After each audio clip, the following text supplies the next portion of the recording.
Ladies and gentlemen, we are back with another episode of Unlabeled the Podcast.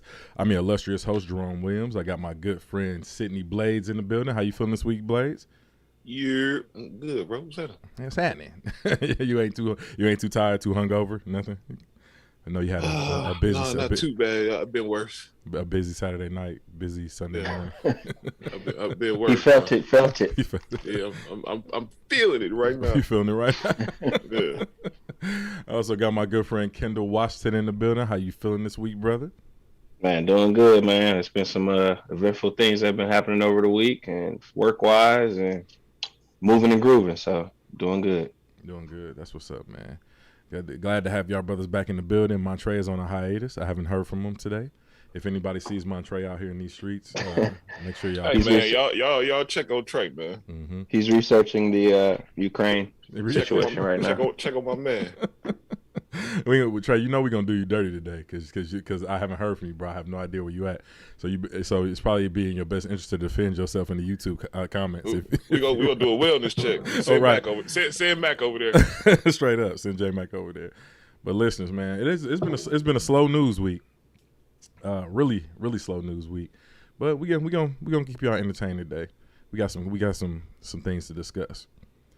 But since it's the last day of Black History Month, I'm gonna go ahead and hit you off with something. Hit y'all off with somebody like the blackest person I know.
Since we hope y'all all have enjoyed y'all Black History Month.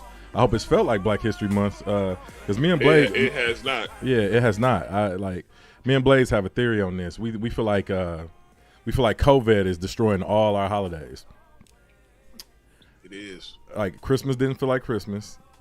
Like nothing. None of the holidays are feeling like very. I'm not feeling very connected with the holidays. How are y'all? Kendall, have you felt connected with this Black History Month? Well, for me, I have because I'm in the network, so I'm in that EG or that employee group. So I actually was just on a panel on Friday where we spoke about like what does Black History mean to you, and we talked to some of the young up and coming employees that are in the technology development program. So, and then also on that Friday, I went to a private screening to see Who Are We? A Chronicle of Racism in America. It's a very good movie. Y'all should definitely go see that. It's a documentary film, and it just came out, but it was real good. So we did a private screening for that. And then plus we've been doing the Black figures, you know what I'm saying, throughout the month. So for me, it kind of felt like that, but I can understand people. I mean, just the COVID in itself has just been the last 2 years just kind of ruined everything. So I can definitely agree with that. Yeah. That's and you are in Atlanta too, so the culture's a lot different. I know that here in Texas, right, they ain't doing nothing. Schools ain't doing nothing. Like it is select groups like the Austin Urban League.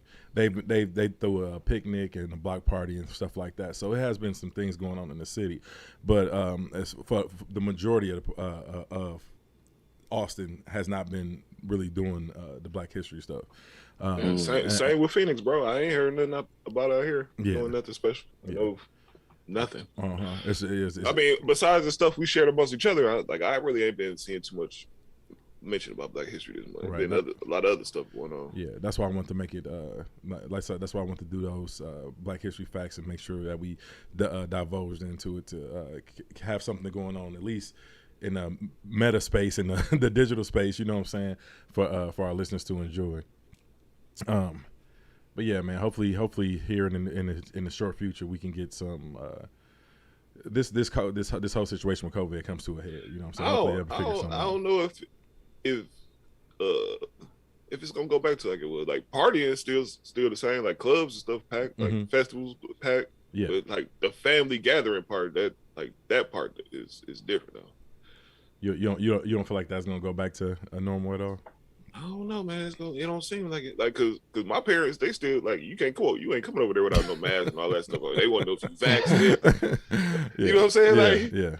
They ain't gonna change cause they older and they got pre-existing conditions. They still worried about that shit. So that ain't gonna change. Yeah.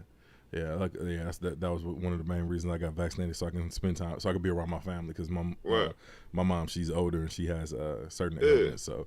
Gotta make sure I take care of the family, you know what I'm saying? But that's hard. But these streets open though. Streets open. Yeah, right? yeah. We outside. I think I mentioned on a few episodes ago about us about how like because it's a common notion that like you said, like family gatherings and stuff don't really feel the same. People ain't really doing it no more, and I'm like, we the aunties and uncles now, so it's our responsibility to carry on those traditions and actually organize stuff and put stuff together. You know what I mean? So we definitely got to be on top of that. Like I said, we the elder statesmen now, so we gotta create those traditions and cultivate them. That's crazy too. Yeah. We is uncle now. Yep, straight up. Like we literally either gotta go back to the mill, link up in Atlanta, Phoenix, somewhere, Nebraska. It don't matter wherever we at, bro. And like said, Atlanta. Huh? Did you say Atlanta? I said Atlanta. Oh no, listen. I'm just talking. Listen, no, I know, but listen, I'm with you, bro. You already know how I feel about the city. Kendall bias. Yeah, hey, listen, I ain't mad at him, bro. I will pull up, and pots and pans will be bought. Hey, no, I agree. Yeah, but like straight up, we definitely need to. It's too hot here. Yeah, it's too hot. It's definitely too hot here. Atlanta's probably the perfect meeting place, man. But I hate to transition to this. Pretty soon won't be able to meet nowhere all this damn inflation. I just put some gas in my car. That shit said 409. I'm like, hey, jump to that. Hey man, look, premium here is $430. Premium is crazy. Oh, okay, that's what I'm saying. I put premium in my joint too, and it was But this is why I be always signing up for the rewards program. It was $376 yesterday for me. I think it's like $3. Yeah, that's what I need to start doing. Yeah, I think it's like $386 here is how it is. But Texas is always cheaper when it comes to gas. This rough out here, man. You gotta have to fill both cars up. It was like one of these motherfuckers ain't getting driven. Hey, I'm not mad at that at all. Like if you gotta park something, I've been looking at EVs for that purpose. But they don't have no EVs that I like. The closest one was the Mach E. It was just too small for me. Man, check that Lucid out. That joint nice. That Lucid, I haven't even seen that. And one of my biggest concerns too, especially with buying some, that's a non-Tesla EV, is having somewhere to charge it. Because I've heard, then that network ain't the same. That infrastructure ain't the same for other EVs. Hopefully that changed. That's another thing I'm looking forward to changing in the near future. Because that wouldn't be smart. Yeah. The main reason I think that's what gives Tesla they competitive edge is the infrastructure and them having they network is where they make their money. Yeah, because their cars is, I mean, they nice looking. Like they're probably some of the nicer looking EVs, but we already know that they don't really make great cars. No. Like it's always an issue when you order it. That's why you got to look over it thoroughly. Right. Man. Yeah, back ordered. Yeah, bro. Listen, like they'll have it'd be a lot of issues, a lot of defects. Like some people that had like the quarter panel might not be correctly lined up with the door. Like it's been customers complaining about. Like literally, this cat had the I think it's the Model X, the one with the panoramic glass roof, and he was driving down the highway and it fell and it flew off his car. like they notorious for that, bro. Like a lot of people don't know that. They just see a Tesla and think, oh, you know what I'm saying? But they really ain't that great at making cars. So it's always going to ship with some type of defect for the most part. But it's just they got that cult following like Apple. You know what I mean? Okay. So gotcha. Yeah. That makes sense. Yeah, so that's why a lot of people just be like, oh, it's a Tesla. I gotta get one. You know what I mean? But it is what it is. I'm just sending this link out right quick. Here we go. I hate to transition to this topic. But it was something that we were discussing earlier, and it was the reason I named this episode "A Rose Is Still a Rose," because I'm tired of y'all trying to figure out if men should be or do you feel threatened by sex toys when a woman has a sex toy, i.e. a vibrator? Do y'all feel offended by that at all? I encourage it. I appreciate it, man. Fire away, Blaze. Fire away. Kendall, Kendall act like he don't want to touch this one. I'm listening. I'm listening. Are you listening now? Hey, man. Hey, y'all don't feel intimidated, man. They your partner. They teammate. That's right. That's right. High five them motherfuckers. hey, for real though. Hey, whoever invented that rose though, I gotta find that out. I'm investing. Bitch, I know got one of them. That's what I say. It gotta be the number. Like they gotta have. If they ever go public, I'm definitely investing too. It gotta be the #1 selling sex toy on the market. Hey, no bullshit. It was the rose that grew from concrete. Hey, for real. Word to Tupac. Yeah. But nah. Go ahead, I was listening to a podcast the other day. And Shorty was mad because they got one of them like MagSafe chargers, like your watch or something. Yeah, she lost the charger. She was pissed. I said, "Oh, yeah, this shit serious." It was a comedian that said that, like, what happened when the batteries go out? Y'all gonna be running around with your legs wide open. She was upset. Hey. You gotta use it manually then once the battery. Hey man, I'm finna buy some bulk and just start heading them bitches out for real. Nah, you about to be like the Santa Claus. Yeah. But yeah, I believe the same thing. I don't think sex toys should be like a deterrent, or you're intimidated by that as a man. It shouldn't really mess with your ego. If anything, toys can kind of help you. Especially like, say, if you're a brother who can't really last long, or or you shoot too quickly. That could use the toy to get it together maybe a little bit faster for you, so that if you do shoot, you got insurance. You got insurance. I don't think should be a partner, a teammate. It should be a teammate. Don't look at the sex toy as she's trying to get rid of you, bro. Like if anything, it's probably gonna help you in the long run. Mm-hmm. I don't trust no woman that don't have sex toys. I don't trust them. Who don't want to get their shit off, bro? Right, come on, man. But, hey, listen. I don't trust you. You tell me you ain't got none. You don't do that. I'm looking at you sideways. All I want to know is not like women. They get really mad at us for watching smut. Like they did, like if you watching your flick, right, they get really mad at us for that. But like y'all can be out here electrifying your vagina into a WWE submission hold, and then y'all want to talk about us. Well, it's just like when we play video games and they talk about us, but then they playing Candy Crush or something in their phone, and they sit in that phone playing that game all day. So they just don't look like you a gamer too. You just don't look at it the same way. Right. It's the same thing. Mm-hmm, we watch porn, we do this or that, like.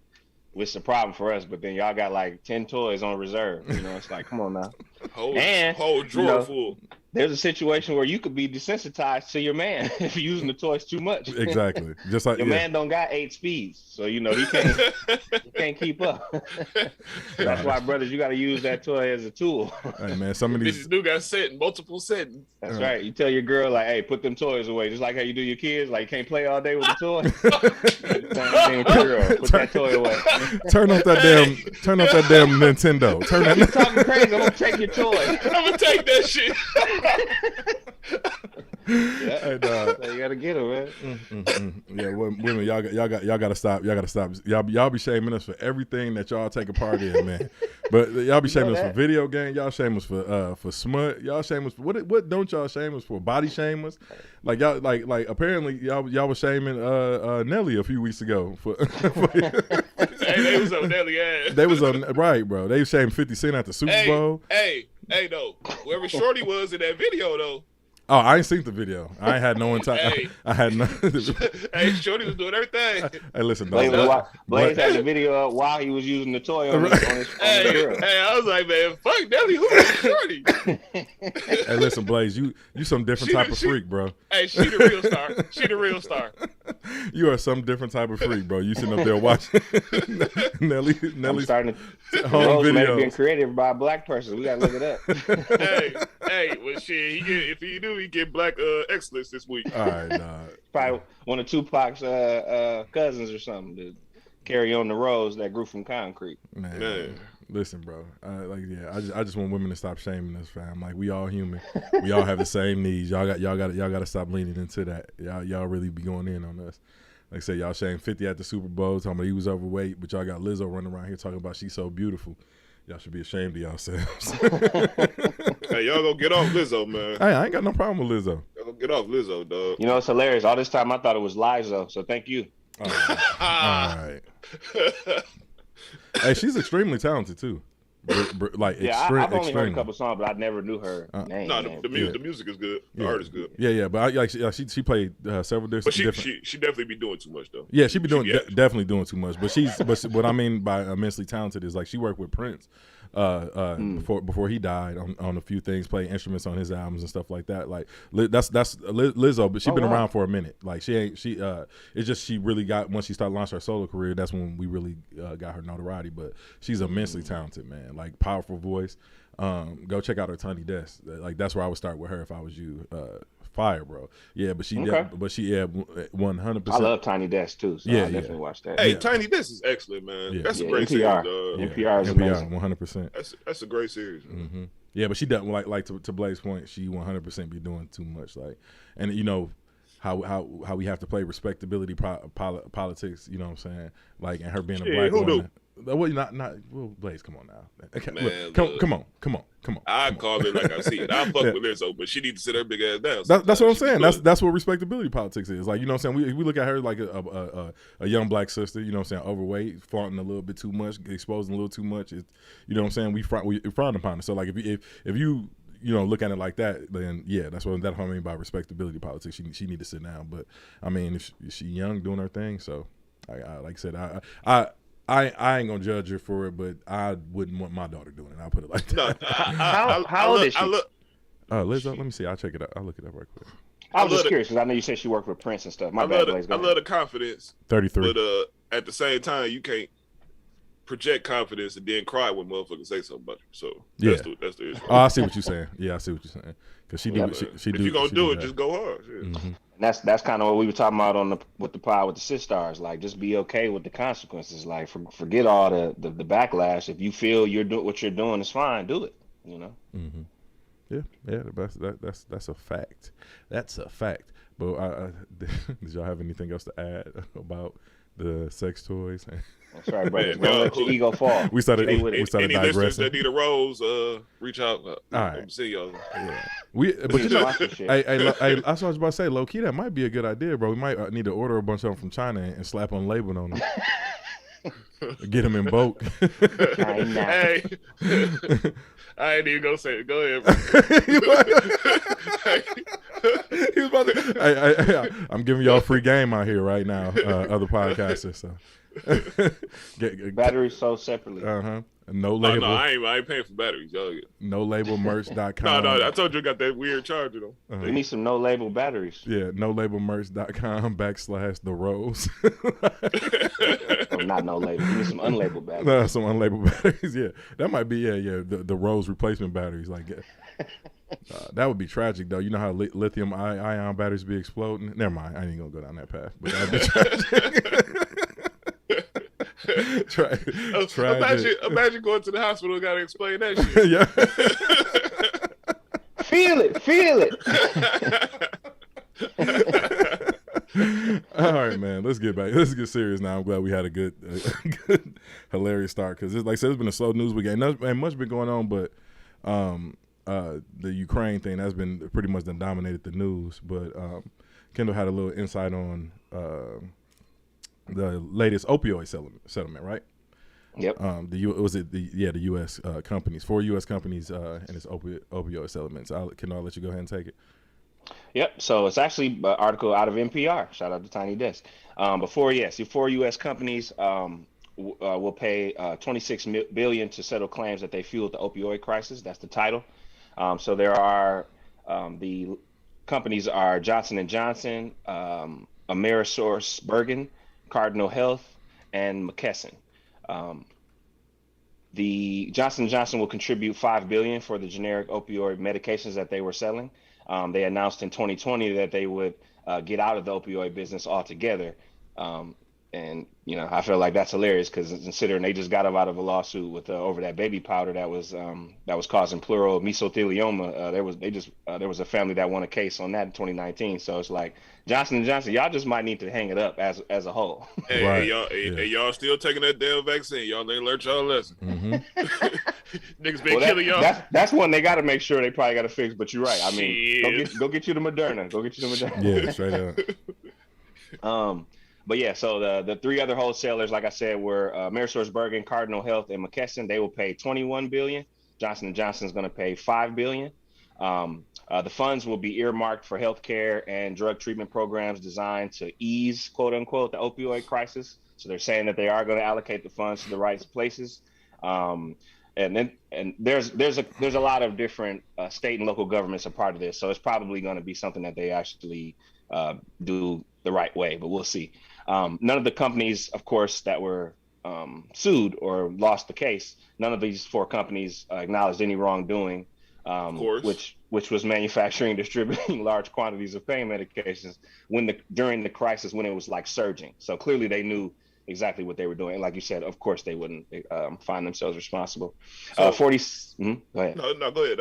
No, go fire away. What you about to say? I was going to ask, dude, anybody being held responsible? Like anybody going to jail? Nah, we doubt anyone's going to jail. They're just going to have to pay billions of dollars, but you know how that goes for that. I don't think it's like one single person. You know, there's different groups within the organizations themselves. So they're not going to hold them liable like that. 46 states though, and 90% of local governments have signed. Local and state governments have signed on to the deal. Like I said, the funds will be distributed this year. It's actually going to be April 2nd, or pretty much the second quarter, as they say in business terms.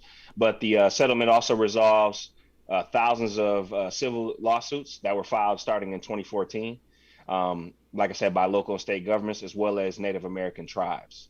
So there was a lot of attention around this because drug overdoses now kill more than 100,000 people in the U.S. every year. So, I just kind of felt like, it's a great thing to see that. But at the same time, it's like, can we make sure that we're doing this with all epidemics, with like, for example, the crack epidemic that took place in the 80s, and there was really no backing for any of that. Right. So do the U.S. government need to fork over some billions for that?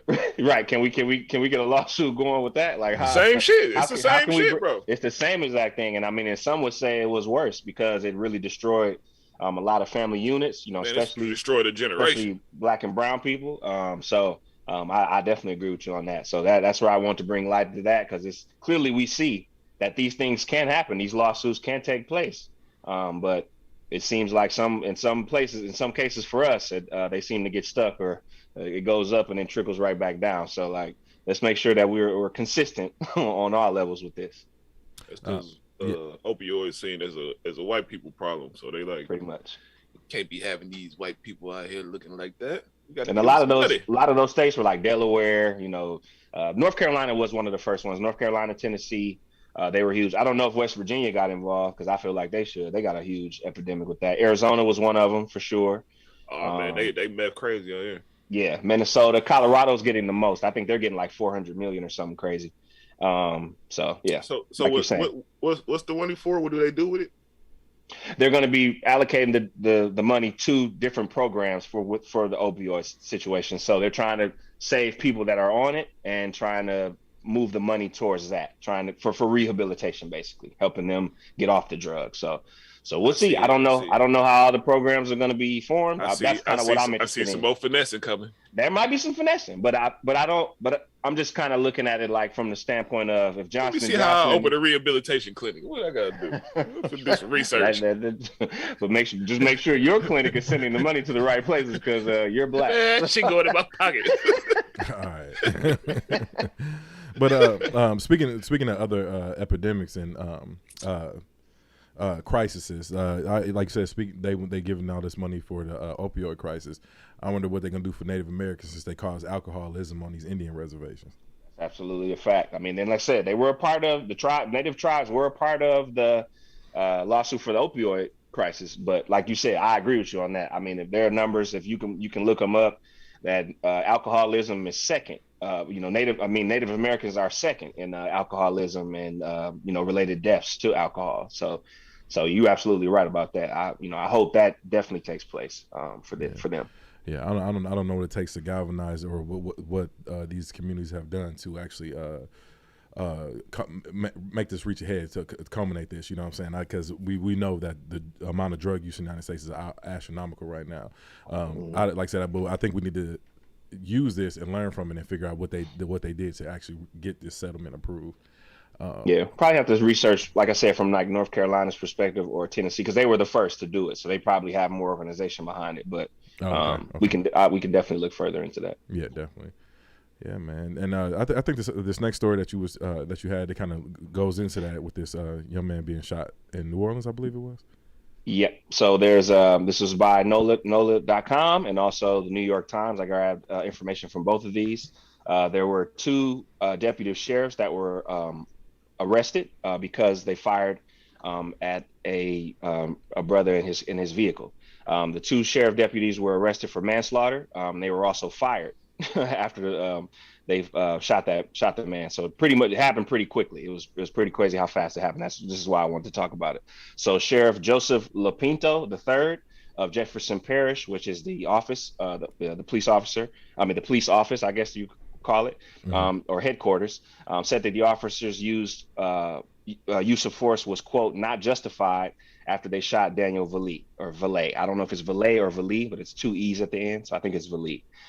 The shooting happened at about 2 a.m. When they responded to a noise complaint. Mr. Valle was quote, parked in front of a known crack house, according to the sheriff. And the sheriff's office also said that Valle refused lawful commands to exit the vehicle when they basically sent the commands to him from the car. But there are some conflicting reports with that from like the family, for example. They said that they did admit that their family member was a struggling addict, but his aunt said that doesn't mean that he should have been shot and killed in the manner that he was, which her name was Tyra Phillips. But during the encounter, Mr. Valle he had raised his hands up, but at one point he dropped them, and then they said he hit his horn. And from what I've read, the two deputies were startled from him hitting the horn, and then that's when they started to shoot. So the sheriff basically said, my opinion, that horn, whether it scares my deputy or whether my deputy reacts to the shot of the horn, ends up firing his weapon. And then the second deputy fired his weapon, reacting to that gunfire. So the sheriff is not in lieu of, he doesn't agree with how they did it. He understands that they could have been startled, but he's basically saying they shouldn't have shot anybody as a result of that. There were 3 other cops who were on the scene, and they were not charged because they didn't fire any weapons. So you can see there were some who used restraint to an extent. The ones who were charged were Isaac Hayes, excuse me, not Isaac Hayes, Isaac Hughes, who's he's 29. He started in 2020, and Jonathan Lewis, who started in 2014, who's 35. Unfortunately, the use of force in this situation was not justified, like I said, the sheriff stated, and he also added that it was certainly not intentional. So he did make sure to throw that in there. He didn't think it was intentional, but he still didn't justify it. But the irony of this whole thing is that the 2 that were arrested and tried were black, the 2 cops. So to me, I have a solution now. My solution is let's just make all the police officers black. Then they get charged. We'll make sure we have justice. Okay, I can see. If innocent people get shot, no matter the color, it looks like the arrests are going to take place. So we do see that justice can be served in this country. But once again, it just seems like it has to be a certain hue in order for that for that quick response to take place. And of course, crazy. I'm not saying that there aren't some cases out here where some cops probably were who weren't black that were tried right away, but I'm pretty sure it's far and few between. It's definitely far and few between. We reported on it several times in the past. With the gentleman who was shot in his apartment. What was his name? The one in was that Dallas? Yeah, they just ran up in the house. Is that the one you're talking about? No, when the girl both them John. No, I think it was the young white. It was a female officer. She thought she was entering her apartment. Yeah. It's yes. Mm-hmm. See, you see how ridiculous this is, man. It's so many we can't even remember their names. Yep. Like, that's sad. But yeah, like. But that was wild though. You go in somebody else's apartment and shoot them. Yeah, like, that's some crazy shit. But no, what I was saying is that on the episode we reported on her, we talked about a black officer who was literally charged and sentenced to like 5 years in prison for accidental discharge. You know what I'm saying? Same thing. Right. You know what I mean? So like I said, it's just a huge difference when it comes to black and white cops, and just like everything else, it ain't. You know what I mean? And like I said, I personally believe that they were definitely lying. You know, they just shot because they did get startled, but that still don't justify you to shoot them. But like to that point, they still were arrested and they were apprehended immediately and tried. You know what I mean? So it's like clearly we see that this can take place, and it does, and it should, and it always should, because innocent people shouldn't be shot or killed.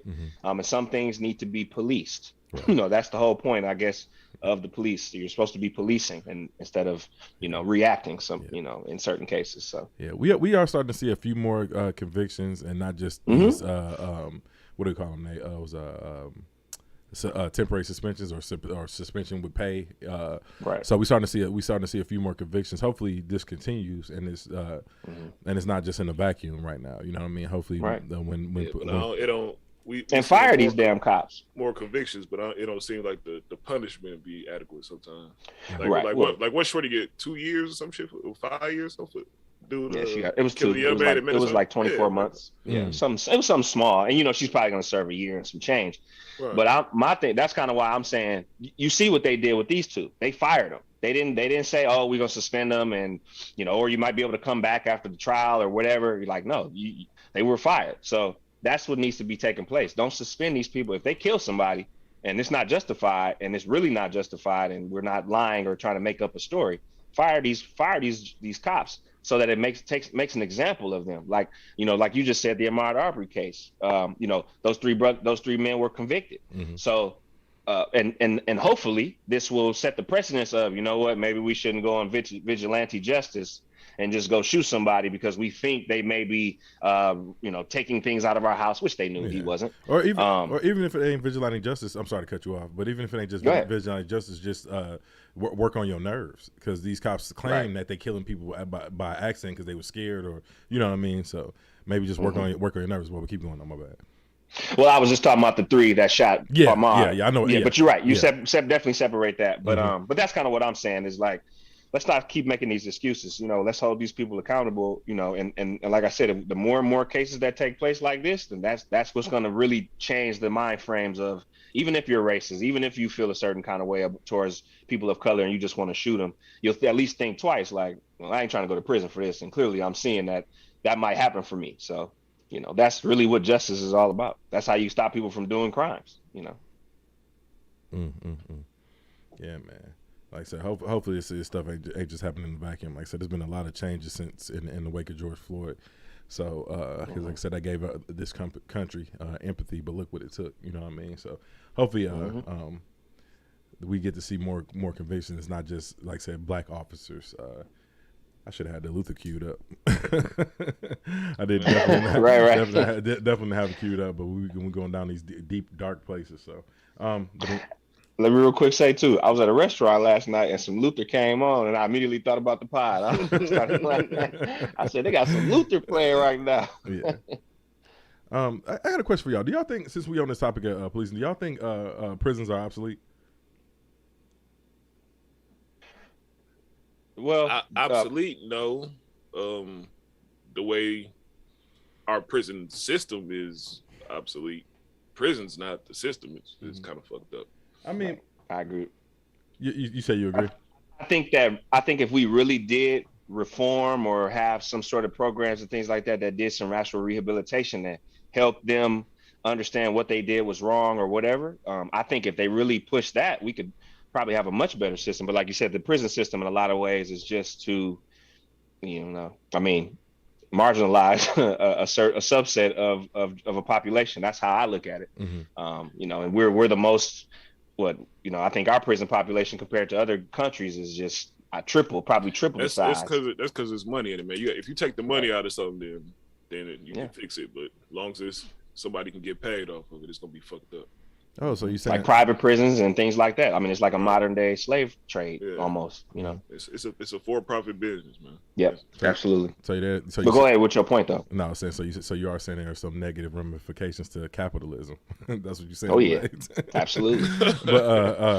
But no, I just I kind of feel that way, and the only reason I feel that way is because like typically when somebody goes to prison, they either come out and be a better criminal or a worse criminal. I don't know whichever one you want to view it as, but and then a lot of times like people know that things that we go out here, crimes you go out here and commit, that there's a chance that you can go to prison, and that doesn't deter that at all. You know what I mean? Right. So like it seems to me like that could be a better way. Like I said, maybe some of those ideas that y'all threw out there could solve a lot of issues in our society, but to me they just seem obsolete. And maybe not call them prisons if we are going to do some kind of reform, or you know what I mean? Mm-hmm. So. No, I agree. Like, I mean, look at those, like, you see those programs for the scared straight, things like that. Like, don't scare somebody into not going to prison. You know what I mean? Like, same thing with people that go to prison and they have all these, crazy number of years to spend their time in prison, and then they get out. And now they're probably super afraid of the damn justice system in some cases. Some people that probably weren't real criminals or things like that, or really a quote about that life. So I think that it really should be about rehabilitation. Same thing with certain drug companies and drug reform organizations that, you've heard those stories of a person like Steven Tyler from Aerosmith. He's in the rock band. And I'm going off a little tangent, but he was in a rehab center. What's my man name? Rick James. He had to go to a rehab center as well, but it was a celebrity rehab center. And basically they talked about how Steven Tyler and Rick James were right next door to each other in their dorms. So what the hell do you think they're going to do? They're going to do more cocaine together. So like really have some reform in place to help those people instead of just, it's whatever. You know what I mean? And I'm not saying they're doing that in regular ones, but if you're doing that in a celebrity one, clearly the emphasis on it is not the same. And I would say the same thing would probably be for the prison system. For celebrities that go to prison, it's probably a way nicer outlet versus someone who's a part of the general population. It's going to be way worse, standards or a setting for you. I don't know. I just think that we need to take both sides seriously and really, work to reform or rehab. 100%. And Blaze, you had our next topic about Russia forging ties, because since this has been a hot button issue lately, this whole Ukraine and Russia situation, I came across an article about Russia forging ties with Africa. Blaze, the floor is yours, sir. Yeah, I thought this was pretty interesting. Since there's so much going on about Russia, I didn't know this, but Russia been Russia's been expanding its influence in Africa for recent years after the invasion of Ukraine. Will it be expecting its newfound allies to provide support, or at least remain neutral in the international bodies such as the UN? Because Africa got a lot of UN votes, and apparently over the recent years, with all the sanctions and stuff going on in Russia, they usually be neutral in it or vote no. But after Crimea, after Russia annexed Crimea, they with all the sanctions that was coming down, it was killing their economy. So they was looking for new ways to spread out, make some money. So they went to Africa, and they had a conference, a summit in 2019 where 50 African countries, including 43 heads of states, came over, and they talked about promoting and boosting trade and investment. So they pretty much been funding Africa wars. They was in the Sudan civil war. They was involved in that. They've been providing guns and artillery over there. So it's crazy. It's everywhere, like Libya, Sudan, Mozambique, Algeria, Egypt. Like they getting their money over there. So now they got a lot of influence over there. That's how they've been trying to get some money since they sanctioned just about everywhere in Europe, United States. Yeah, and I know China. Interesting. Yeah, it's extremely interesting. I don't really have too much to add or take away from. I mean, well, I learned a lot, but I have nothing to really add to it. Besides the fact that China has been heavily invested in Africa too. Exactly, that's what I was gonna say, and that to me, like, it seems like they're doing some sort of allied stuff. Russia and China is buddy right now. So right, and that's kind of why I'm thinking that's why they in Africa. China and Russia are definitely to me. It seems like they're on some covert stuff to an extent, and trying to get into Africa because we all know where most of the resources still are. And will continue to be. So, right. And they're going to continue to put dollar signs around Africa. Absolutely. But, we just don't have the same type of relations that we did, from prior situations. And now if you're seeing China and Russia working with them, it's just interesting to see how that's going to become if that's going to become some sort of other superpower or something like that. So yeah, I just think it's interesting that they've been providing guns for these, what I mean? With all the civil wars and all the other stuff going on over there. Mm-hmm. And they militarily get involved. They be sending little militia groups over there to get involved in this stuff too. So it's interesting. They're following in American footsteps. They protecting they investment. Facts. Yeah. They're following the American blueprint. That's basically what we should do. I mean, we probably still do it in somewhere in Africa, but now it's probably migrated over to the Middle East and things like that. Because we definitely have some of those countries in our pocket. Yeah. Well, you see, we shut down that pipeline they was building, so that's why this gas. Man, how high is this gonna go, man? This is upsetting. Yeah, I mean, because we should be at the point now where we shouldn't even be the fossil fuels and all that. I mean, we should be at a point where, like other countries, where they're having other alternatives to energy and using it in different ways. But we don't put that same emphasis on the environment because, like you said, it's about money. And these big oil companies and whatnot, these Amoco and all these other ones. They ain't trying to get rid of this money. They want to continue that gas. They want to continue putting gas in the cars. They ain't trying to switch to a different alternative where they can't. Hey, Ron, ain't it a deadline where all new cars got to be EV or maybe hybrid or something? I don't really think it's a deadline. I know that GM said by 2025 all their new cars would be EVs, and I think that's pretty much the direction that all these hybrid or EVs, EVs, not even hybrids, EVs. They want all electrical vehicles. That's why the Hummer is all electric. They got they got Ford just coming out with their Lightning. Like pretty much all these companies are trying to be all EV in a few short years. Excuse me. I don't think that the crazy thing about that and climate change and emissions and stuff like that is as much as we try and we can go out there and purchase electric vehicles, it's still only like 4 of the largest corporations in America produce like 80% of the world's carbon emissions. So it's still not a consumer problem. It's still a corporation problem. So I don't know if of course we can do our part to help, but still the majority of the emissions do come from the larger corporations. They don't really come from everyday consumerism. Right. Yeah, and that's what I'm saying. It's about money. Like they don't want to get rid of this stuff. Like they want to continue. They don't care about polluting and dropping oil in oceans and all that. Like they just catch fines for that stuff. They don't. There's no real reprimand. Nobody's going to jail. Nobody's going to prison for anything like that. Yeah. So y'all can do some. I encourage y'all to do some research too, because I think it's either I know it's between 4 and 8 of the world's largest corporations that produce like 80 to 90% of the world's emissions. Y'all can do your research on that and figure out exactly the amount of companies it is. But you made a point earlier about us America trying to transition into alternative energy, and I think that's where we were going, especially under the Obama administration, because all the mandates that he put in place.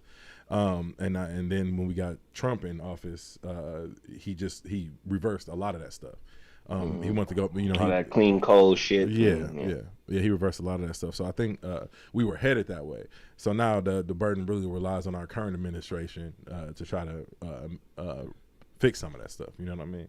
So we just have to play it by ear and just. But then Biden come in and he shut down Keystone. So but my thing is they keep going back and forth, like Democrats, Republicans, they shut everything down. So ain't shit ever gonna get done. Yeah, what you mean? And that's why the 2-party system is a joke to your point. But what is Keystone? Because I'm not familiar. The Keystone pipeline they was building here. Mm-hmm. Oh, I think it was supposed to go along the Mississippi, right? Like from. Yep.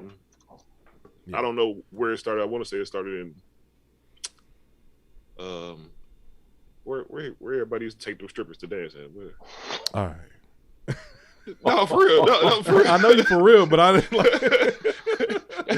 But that happened to be the reason why you remember it. It's hysterical. That's why I remember. Because the motherfuckers out there building that pipeline, they needed some entertainment. All right, nah, you're a fool. That's absolutely a thing, I'm sure. Yeah, North Dakota or something like that. Yeah, North Dakota. Yeah. Yeah, it went through from Canada to Montana, through South Dakota to Nebraska to Kansas to Oklahoma, all the way down to Texas and Port Arthur. See how my brain works? Mm-hmm. Yeah, that's a lot of stripper areas. Yeah, 100%. I was getting paid. All right. Let's get some more security out there. We don't want no trafficking going on. It was. Yeah, man. But I don't know.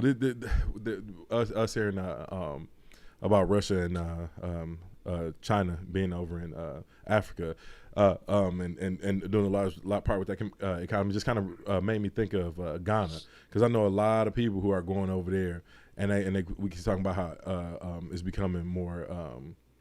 It's first of all, it's really affordable to live in Ghana, but also a lot of people are moving like it's an exodus. A lot of young Canadians, a lot of young Americans, or even older Americans who have retired are trying to move over to Ghana to live. So I wonder. It's Africa's Atlanta. What's that? It's Africa's Atlanta. Yeah, that's what Ghana is. Like they're not really impressed by like monetary value stuff over there. It's different. It's really, really weird. A lot of it is like really, it's like almost like Africa's hipster country. You know what I'm saying? Mm-hmm. So that's what I'm saying. It's a lot of like real earthy, so to speak, people over there got their own gardens and things of that nature. But I want to speak to somebody who's been to Ghana over there and see what the post is like over there. You know what I mean? Because I want to know why everybody been dipping and going over there. But I don't. Yeah, I know. I have a coworker out. He's from Ghana. I don't know, but I know he girl, moved there later. I don't know how long he visits or how often he goes back. So I'll have to find that out. And Lisa, what I meant by better criminal, like you still a criminal. Like better just means you're better at criminalizing. That's what I meant by better criminal. Not so much that they are like coming out as better people, because prison ain't really about reform. We all know that. That's what I meant. So I'm just clarifying that because she asked the question in the chat. But man, I think I don't really have too much else to add. Y'all got anything else to add before we wrap this up? Bucks and six. There you go. All right, it's always Bucks and 6. Come back home, Brooke. Come back home. Where you talking about? Where's Brooke at? Brooke Lopez. He's been injured since he only played one game this year. He had to have back surgery. Yeah. Okay, I did know that. Okay, I thought you were saying like he got traded or something. I was like, I didn't know Brooke Lopez. No, I said come back home. Like, come on, let's go. Yeah, let's go. He's been practicing though. He's been practicing now. So that back end. It's any day now. Yeah. Well, I won't say any day. Closer to playoffs. Yeah. I want him to at least be playing by April so he can get warmed up. Mm-hmm. Yeah, that back ain't no joke though. Like once Nah, that's exactly. That's why I want him do all the yoga you need to, sir. We need you in that post. Yeah, I just hope he has a recovery and is actually able to play again, because we already know, man. Once that back go, that's everything right there. Yeah, but that's kind of why I like the Bucks though. Like the Bucks organizations, the new organization that we have now. Even when their players are healthy, they be like, "Oh, sit your ass down. Yeah, Let's give it some more time. Make sure you're good." Yeah, they do that a lot. Protect So their investment. They protect their investment. So I'm hoping that, and I'm glad they didn't just send him off. So I'm hoping him and Serge will definitely be good for our defensive internal defense. We just saw the game last night. I know Kyrie and the family was killing, but Drummond had like 17 and 10 or something like that. So we don't have anything for his big butt, So we need a player like my man Brook Lopez that can kind of offset that, because if they snatch all those rebounds and then we rely on Kyrie and KD and them to just be those scorers, like we're gonna have problems in that 7-game series. So yeah, bring Brook, come home, please. Thank you. Yes. Well, man, listeners, if y'all don't got nothing else to add, I'm gonna go ahead and wrap this up. Nothing else. No, that's all I have to. Okay. Black Excellence goes to IDB Wells, though. Just want to say that. IDB Wells. Oh yeah, most definitely.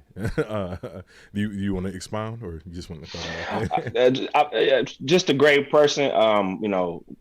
Great writer. One of the beautiful things, she wrote for a lot of different papers, especially within the church, because at the time, churches used to have a lot of newspapers because there was you couldn't have a black newspaper for the national scale.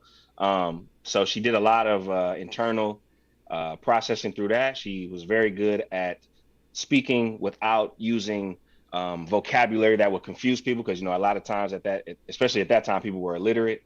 She was a teacher by the time she was 14 years old, had to take care of her own family because her dad and mom died of yellow fever. Her dad was a doctor, and he got contracted it from helping his patients. And his mom and dad died. Her mom and dad died at a very early age. She was the first person that really spoke out about lynchings and wrote about it. She had a pseudonym name called Iola. I think it was Iola. And then she also wrote in anonymity as well. Especially, like I said, when she spoke out about the lynchings, and basically what she said was the only reason why some of these people are getting lynched is because of these alleged rapes. But the reality is a lot of these women are consensual and they want to have these consensual relationships with these black men, and people are infuriated by that. I'm paraphrasing, but that's basically what she said. And people were so mad that she wrote that they one paper wrote that she needed to be, or they said because they didn't know it was a woman, that they needed to be hung on what was the street? There was 2 street names in Memphis. And basically they would just heed it from her, because she was really pushing the narrative and changing a lot of things at that time. So definitely do your research on Ida B. Wells. She was an amazing woman, and just shout out to her for being fearless, in her stay. And I say this all she was on this earth. Black excellence. Straight up, yes. Black excellence. That's why we have her on the T-shirt, y'all. If y'all was ever wondering. And another reason is, like I said, if anybody ever talks about women's suffrage and they don't bring her up and they strictly stand on Susan B. Anthony and Elizabeth Canton, like y'all need to don't listen to them. Like straight up, do not listen to them because they are leading you astray. Shout out to Ida B. Wells, one of our historic figures. And tomorrow I will be releasing all those episodes that you recorded, Kendall, and I'm gonna release a couple so we can kind of have them all for the last day of Black History Month. I'm gonna finish editing those out since I couldn't get them out every day. I got kind of backed up. And a lot of people really like them, so we probably can just do some, like at least maybe 2 out of the month or something like that when we have our shows or our podcast. Probably do them all year round. Yeah, definitely. Yeah, Black 365. Yeah, they got no. Yeah, like I said, Black 365. Man, we got to celebrate ourselves because these schools ain't teaching it. I know they ain't doing nothing down here in Texas. My son is a part of the school. I ask him every day. I was like, hey, what they teach y'all about Black History Month?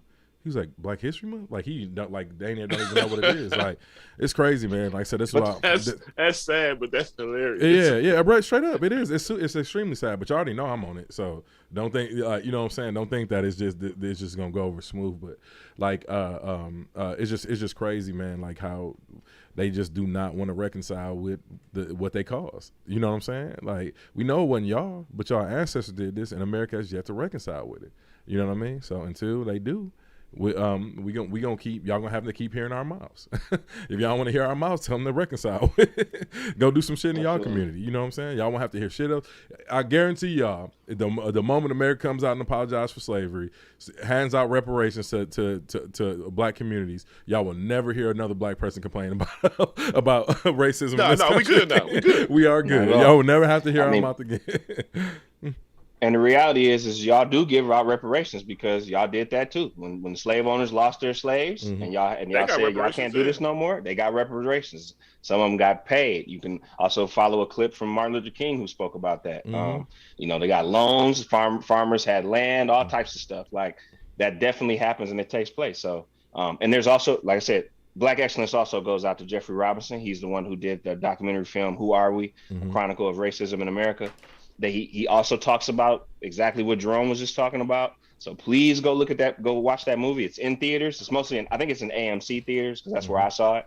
But pull up Flickster or whatever y'all use to look for movies or find them in your area. Pull up that app. Put your zip code in. See if it's there. Because anybody should see that movie. Everybody from America, anybody in America, wherever, black, white, purple.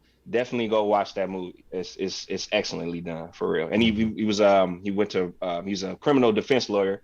He went to Marquette for his bachelor's and he went to Harvard for his master's. He's raised in Tennessee. Brilliant brother. Please watch that movie. Fire. Yeah, definitely. And one more thing I will add, and since like I said, it's the last day of Black History Month, you already know where our heart lies with this stuff. So that's why we even discussing it towards the end of this episode. But our quote unquote founding fathers wrote these documents called the Constitution, where they say every man has the right to be treated equal and liberty, liberty, pursuit life, happiness, liberty, and the pursuit of happiness. Yes, thank you. I misquote stuff all the time, so y'all forgive me. This nigga was saying the pledge of allegiance. Yeah, I sure was. I was just laughing at life, liberty, and the pursuit of happiness. Right. But no, the reason I bring that up is because the reason I bring that up is because our ancestors. This is why I say black people should be very, very proud of our heritage in this country. And we hear a lot of times black people say, "I hate this country." No, be proud of it because our ancestors fought and they believed in those founding documents and they fought to have them upheld. Like they are true patriots. So you should have some. It's nothing wrong with being a patriotic black American. Our founding fathers, our ancestors, and our people ahead of us fought for that. So be proud of being black and American, and there's nothing wrong with being patriotic. Like we fought for that Constitution, man. It's blood.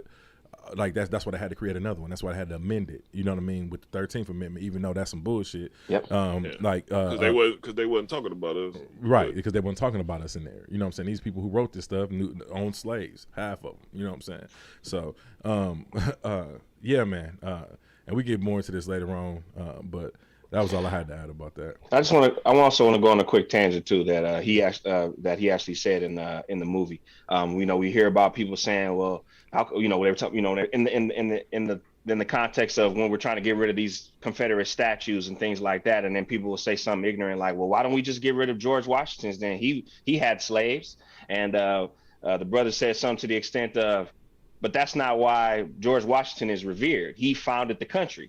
This is why he's looked at the way that he's looked at. It's not because he owned slaves. Yes, he did own slaves, but we don't revere him because he owned slaves. Y'all revere a Robert E. Lee or whoever because he wanted to basically be a traitor and fuck up the country. Mm-hmm. So that's why you have him as a statue. You have other patriots, quote unquote, who literally killed Northern soldiers and just stood there shooting them because you didn't want them to help. You didn't want them to win this war. So, George Washington is way different from some other Confederate soldiers who were literally traitors for the country. So don't try to equate that the same thing, because that's not what we're talking about. We're talking about traitors that need to be blown up and get the hell out of this country. Mm-hmm. So that's all I want to say with that. Yeah, and man, see, we're gonna be on this all day. Me and Kendall gonna be going back and forth with everything. The last thing I got to add, since Kendall was going off on his tangent, I'm gonna go off on one more. No. But not what a lot of people like to say is, slavery was about money. It really wasn't about race or anything like that. Yeah. these people were trying to keep their workforce. They were trying to keep Africans enslaved. So regardless of how you looked at it, it's still wrong. You know what I'm saying? Yeah. And to Blaze's point, it was about money. That was so. Even if you don't think it was about states' rights, but those states' rights they didn't want to get rid of those resources, the cotton, all that stuff, the stuff that Black people were manufacturing. They didn't want to get rid of that, which was their slave labor. So don't try to mix it up. They did not want to get rid of that money, and they wanted to keep those slaves because they wanted to continue to make that money. And the North was also complicit in that because they wanted to get some of those resources and that money. So don't try to act like it wasn't about that. Absolutely, it was about slaves. Yeah, and moving forward, like I said, we can't help it, so we definitely going to continue to hit these subjects and these topics moving forward. But we definitely want to let y'all know we're going to continue to keep y'all entertained. The next coming months, like I said, is going to be a whole different vibration. If y'all want us to if y'all have any suggestions on what y'all would like us to speak about in the future, send that through. That's what the live streams are for. Send them in the chat. You also know how to get in contact with us on Instagram, Facebook, all that stuff. So definitely reach out that way. But please like, subscribe, comment, share this podcast. Hit the merch website. That's nolabelmerch.com. NOLABEL merch.com. Nolabelmerch.com, and y'all see everything that we have on there. Like I said, we got different colors on all that stuff. So if y'all want to get y'all drip together, make sure y'all go over there and support us. And you can become a monthly donator to this podcast as well. The link is also in the description of this, in the about section of this podcast. But if y'all don't have anything else to add, man, I'm gonna go ahead and put a button on this. And if y'all want that rose, holler at me. I'll send them out. That rose. Go Bucks. Go Bucks. Yes, sir. And be on the lookout for the No Label Rose. That's right. we definitely got to hit up the plug in China. RGB colors though. RGB colors. Oh yeah, we can add some LED lights to it. We gonna pimp the Rose out. That's right. The green at the bottom for the little, I don't know if that's a stem. And then you got the red rose, and then right on top, the little button. They'll be black. I'm done, dog. Hey, man, really appreciate y'all for looking out, for tuning in, man. And we will see y'all on Thursday. Thursdays, oh, yeah, I forgot to add that. We do 2 shows a week now, so we try to stay Sunday between 12:30 Central and Thursday at 7:30 p.m. Central. So if y'all would like to tune in on Thursdays for those episodes, tune into that as well. Today we were just a little late because Kendall has some goings-ons. So you can explain that to the listener. We was looking for Montre. Yeah, we was looking for you, Trey. I don't know where you at, bro. Hey, you know his girl Russian, bro. They might have enlisted him.